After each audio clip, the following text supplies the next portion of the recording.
আমরা যেখানে বসে আছি কার্যত মানুষের লাশ পোড়ার গন্ধ পাওয়ার কথা আমাদের এখানে, আর আমরা এখন দায় ঠেলছি ওটা বাম আমল, এই আমল, ওই আমল।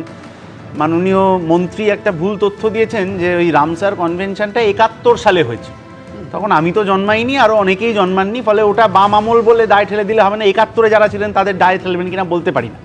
আমি আপনাকে বলছি যে 2011 তার আগে এবং তার পরে এই এরিয়াল ভিউ, আপনি ওই গোটা পূর্ব কলকাতা জলাভূমি ওয়েটল্যান্ড যেটা, তার ওপর থেকে যে ড্রোন ভিউ পাওয়া যায় সেইটা নিন।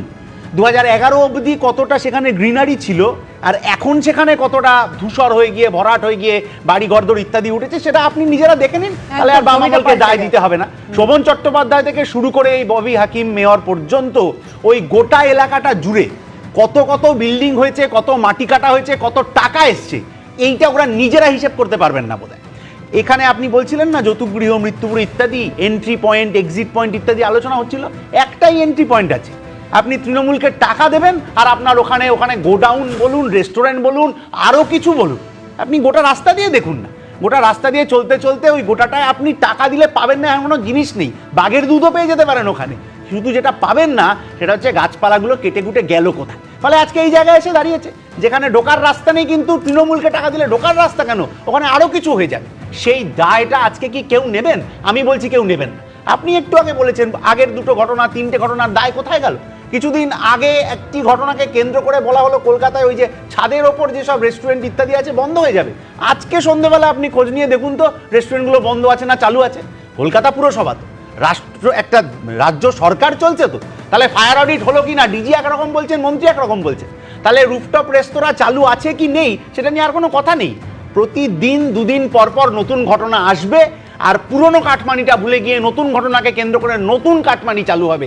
এই অতীতের কিছু ঘটনা আছে, আমি বলছি এই যেখানে গোডাউনটা, এই গোডাউন আজ থেকে 6 মাস বাদে আবার কাউকে কাটমানি দিয়ে চালু হয়ে যাবে কিনা, এই গ্যারান্টি আমার যে মন্ত্রীরা এখানে এলেন, যে বড় বড় অফিসাররা এলেন, দিতে পারবেন? পারবেন না। মুখ্যমন্ত্রী ফাইল নিতে চলে যেতে পারেন, কিন্তু মুখ্যমন্ত্রী মানুষ পুড়ে গেল এখানে আসার প্রয়োজন বোধ করেননি। এই রাজত্বে আমরা বাস করছি, কিন্তু এই রাজত্বে বাস করতে চাই না। আমি রাজগোপাল ধর সেন্ট্রাল কিচেন তাদের বিভিন্ন এখানেই ছিল, এখানেই ছিল, ওইখানে দেখা আর আপনারা ওখানে অবৈধ নির্মাণ করেছেন। তৃণমূলের কাউন্সিলররা কত পয়সা খেয়েছে ওইখান থেকে, শোভন চট্টোপাধ্যায় এবং ববি হাকিমের সময় পুরো তৃণমূলের কাউন্সিলররা পয়সা খেয়েছে।